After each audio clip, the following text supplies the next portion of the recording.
Nordecon on Eesti üks suurimaid peatöövõtjaid. Meil on tööl üle 100 ehitusinseneri. Väga paljud neist on Tehnikaülikooli vilistlased. Meie jaoks on oluline tunnustada häid üliõpilasi ja samamoodi pakkuda üliõpilastele võimalust enda ettevõttes praktikale tulla ja omada uusi kogemusi. Ehitus iseenesest on üsna traditsiooniline ala, aga nüüd on jõudnud digitaliseerimine ka lõpuks ehitusplatsile.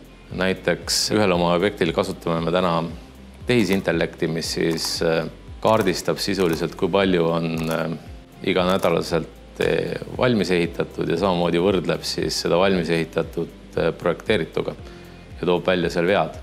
Teine oluline trend, mis mõjutab ehitust lähiaastatel, on rohepööre.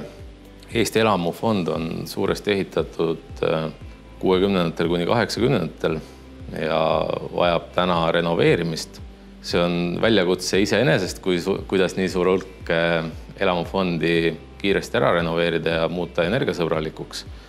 Aga teistpidi toob see kindlasti ka palju tööd sektorile. Nordecon võtab iga aasta päris palju tudengeid praktikale. Meil on loodud spetsiaalne praktikaprogramm, mis aitab siis tudengil lisaks nendele kogemustele, mis ta saab konkreetselt tööülesandeid täita, ka natukene rohkem aru saada sellest, kuidas üks suur peatöövõtuettevõte toimib ja kuidas sektor üldiselt toimib.